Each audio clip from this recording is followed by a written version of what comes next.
WGBR News Talk 1150. Good morning. This is your Wednesday. It is Wednesday, right, Terry? Yes. Okay. Wednesday edition of Newsmakers. You got two women in the house who don't know what day it is. Days are running together. Hours just continue on. But good morning. Carol Bowden here with your Newsmaker edition on WGBR News Talk 1150. And the time is 8:38. And we are so excited to have Miss Terry Light in the house. Good morning. Good morning. Thank you for having me. Oh my gosh, this is something that you and I have actually tried to accomplish for a while now, and we finally got a date set, and our schedules allowed it. Yes, glad to be here, and always glad to see you. Oh, you are so. She's just a very, very special person. Terry, if you don't know, is assistant DA here in Wayne County. That's the district attorney, but anyway, and just a lot going on in your world. Yes. That's putting it mildly. That is putting it mildly. Very busy running a campaign and living my life to the fullest, we shall say. That you are. You are doing many, many things. And yes, starting your campaign. Well, it has been started. And yes. So this is for District Attorney of Wayne County. Yes, it is. Yes, my boss is retiring, Mr. Vickery. So his seat is open, and I am running for that. We'll be on the ballot in November. And you know, we hear this often when but there's just nobody that's been like Brandy in a long time. He's just an amazing person. I am his biggest fan, I assure you. He is my dear friend, my mentor, and the guy I just want to be when I grow up. Well, I don't blame you for that. But you know, to be able to pattern your life and your work under such a man as Mr. Vickery has got to be a great experience. Yes, there's no doubt about it. We'll be eternally grateful for him and his friendship. I can only imagine. Now, you are one of many assistants within that office. Yes, I think we have about 13 or 14 of us. We cover Wayne, Lenoir, and Greene counties. We have offices in Goldsboro and Kinston in the courthouses. And we cover courts in all three counties. Okay, so you go back and forth. Yes. See, I'm learning something. I did not know this. I did, as I was talking and saying Wayne County, I realized that it is Wayne, Lenoir, and Greene. Right. So that's our district. It's the 8th district. 8th district. And that covers a large amount of area. It does. Now, is there anything in particular that you specialize in terms of cases that you handle? For about the last 5 or 6 years, I specialize in drug prosecutions. Every now and then there will be some other particular case. I will take homicides, sex offenses, and especially animal cases. I tend to gather those as well.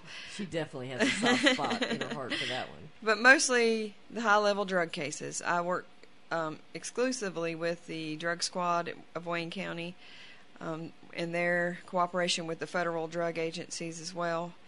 So I do all of their cases. You know, there's a great need there was a time during, particularly I think back to the Ronald Reagan era when we had a drug czar. There's really on a national level a huge need for that to assist you as it comes all the way down the pike to the 8th district.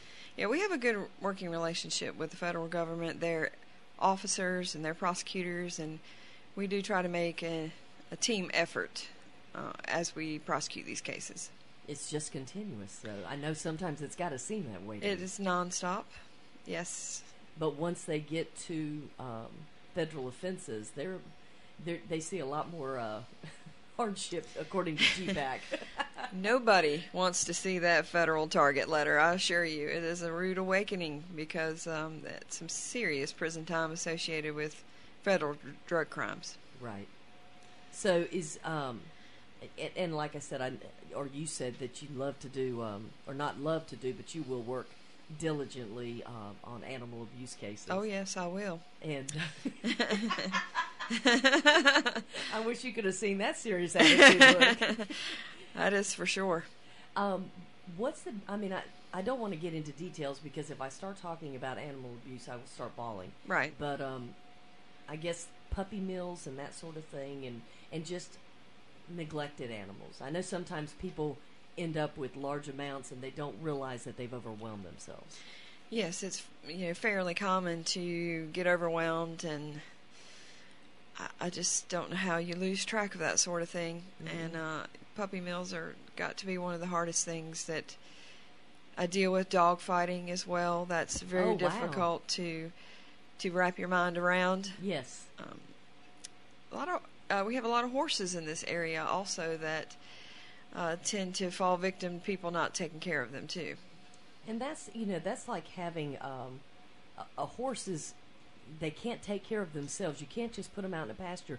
You have to do something day and night with them. I think people underestimate the care it takes to take care of a horse or 300 dogs. I'm not really sure why you would do that, but it's people get out of control. So do you work closely with rescue organizations through your efforts as well? Yes, we have a really good relationship with our local animal control officer, and we do have help from our national humane societies when we need it. So we work, cooperation is the key to doing anything well. So we certainly make an effort to do that. Sitting here talking to you about the things that really come from your heart in your job, you're carrying this over into your campaign. Yes. Very passionate about what I do. It is my life. I always say I was born a public servant and I'm going to die that way. Very serious about protecting my community and most importantly being a part of it. A district attorney's job does not stop at the courthouse door when you leave and go home. I feel that it is my job, or will be my job as district attorney, to go in the schools and the community and talk to kids, talk to people. Let's see if we can't educate and prevent. I don't want to see you in the courtroom because when you show up there, I'm taking that very seriously. But I want to keep you out. I just heard Jeff say that he was fortunate enough to be on the jury in one of your trials. Right. And prior to that, he had interviewed you for Dancing Stars, which is how you and I met. Yes. And he said, you were such a delight on here. You had so much. And here he is, delightful, fun-loving, beautiful person, big heart. Thank you very much. And but you are a mean one, Mr. Grinch. When you get in that court. I am a tough prosecutor. Yes, I take pride in that. No doubt about that. And you have to. Absolutely. Do you feel like that there's a little extra to prove? And how long have you been doing this now? Almost 17 years. Really? Mm-hmm. You look like you're 12. How did you get 17? Thank you once again. That's why Carol is my friend. Seriously, 17 years? Yes, ma'am. Wow. Mm-hmm. Well, you look wonderful. But did you feel like in the beginning, or do you ever feel like now that people automatically look at you and go, oh, she's a woman, she's not going to be as tough? There was a little bit of that in the beginning. I do not face that problem anymore. Really? Yeah, not really. Or maybe I just don't perceive it. But I'll never forget the first big sexual assault case that I tried. I was a young prosecutor in my 20s. And I went to interview an older witness. They were an aunt and uncle of the victims. And I walked in and she looked at me and said, "You're just a little girl." I'm like, oh boy. Had a little obstacle there, but by the end of that, she had certainly changed her. No, she didn't. And he went to prison, and I think I grew up a little bit. But so I don't perceive that as a problem anymore. Nothing intimidates you, does it? No, I'm quite fearless, or crazy. I'm not sure. I was going to say there just might be an added factor in that, and I think maybe there's a perfect combination of that because getting ready. Well, you are a public servant. I mean, yes. you have been being a prosecutor, absolutely. But now you want to take it a step higher. And, right. I believe I'm the best person for this job because nobody cares more than I do, and I feel called to do it, and I feel responsible to my office, to the people in the court system, and to the public. I take it very, very seriously. When you have that toughness combined with the compassion, that really is the perfect mixture because you can't be a total jerk and, just be this big wall up in front of everybody. No, don't want to be a jerk. Terry's not a jerk. Hey, you're giving back. Absolutely. It's called Terry Light for District Attorney Gives Back, And somebody said, I have never heard of a politician giving away money, but this is... I told you it wasn't normal.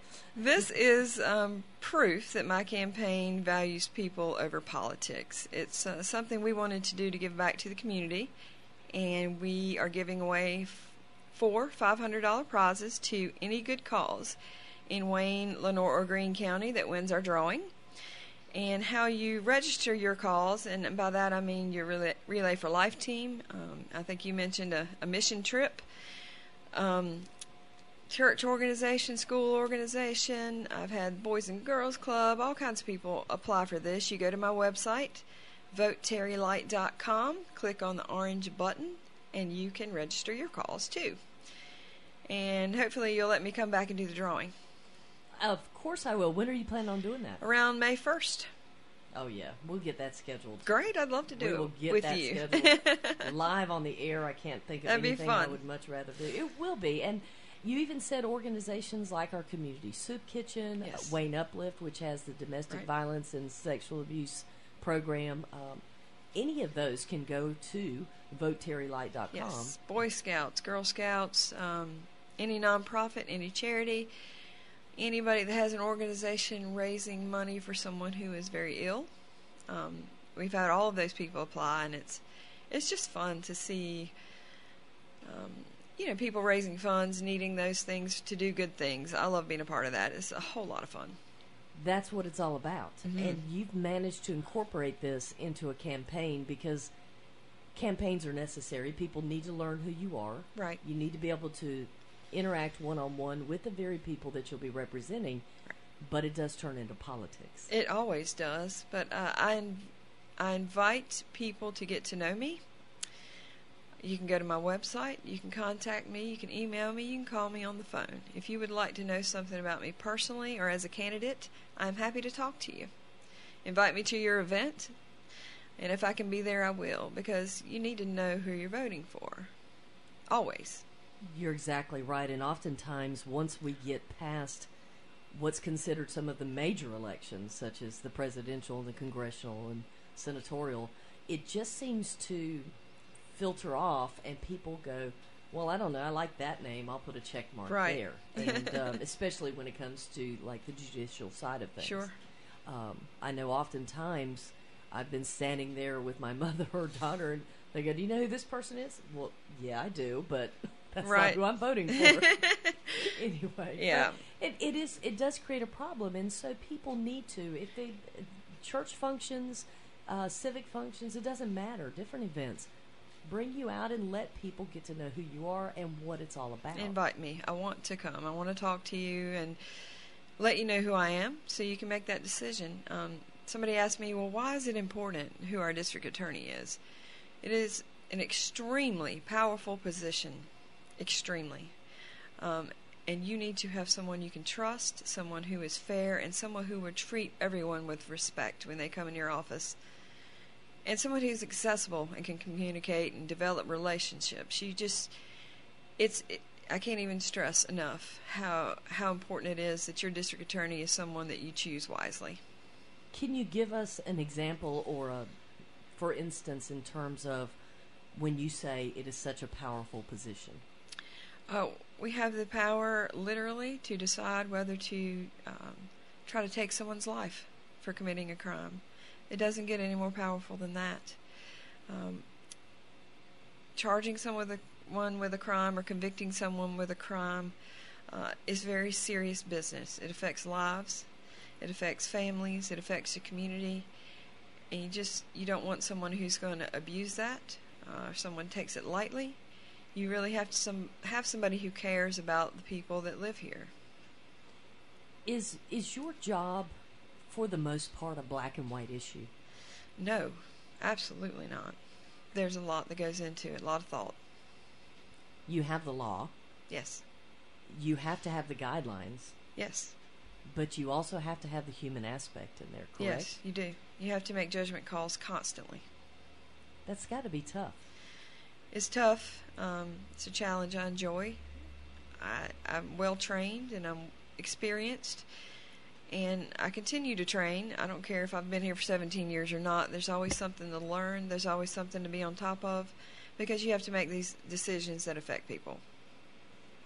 I just love how you immediately said it's a challenge I love. It is. There's no hesitation there. You don't No. say, oh, well, most days it's good. No, you love it No. every single day. Every day. I can't imagine coming into work every day and not loving what I do, and I have since the day I stepped foot in that office, and I still love it. And that's who I want the public to know that I am. Is that the first door that you stepped into as a prosecutor? Yes. Yes. So this has been your entire career? Besides a few short months at the D's Law Office, which was here in Goldsboro too, they hired me in law school as an intern. Okay. So I started there for a little while, but I knew that being a prosecutor is what I wanted to do. So I've done it for 17 years, and I've loved it all, even the hard parts. Do you have moments that are most memorable to you throughout that 17 years? Oh, yes, definitely. Happy ones and sad ones and traumatic ones, and it had to be prosecuting the killer of a 5-year-old girl. That was my most significant case to me personally, and I'll never forget it. And Ooh, sitting through the McLaurin trial, I can only imagine. Absolutely. It's it affects your life. A lot of them do, especially cases involving children. Yeah. I mean, and while you're there, you have to detach yourself as emotionally as you possibly can, but then you go home. Yes. You go home and you take it with you. I'm certain that you did. Yeah. So one of your greatest accomplishments, even if it was a successful case or just, a happy moment that you said. Let's end on that. Oh, you never take the moments for granted when the victim tells you, thank you so much for what you did. And even before a jury comes back, I've had them tell me, thank you. I don't know how this is going to turn out, but you could not have worked any harder, and I know that you care about me. And that's the reason I do what I do. That's beautiful. And I'm telling you, you guys have got to get to know, if you don't, Terry Light, because what she puts into heart and soul every day, not only at her job, but in this community, shows right now on that beautiful face. Thank you, Carol. Assistant DA Terry Light, that's voteterrylight.com. Giveaway event. Check out Please register. Please do. No strings attached. That's exactly right. Hey, somebody running for office that's giving back money. Yay. What a novel idea. Terry, thanks so much for being Thank you, Carol. here.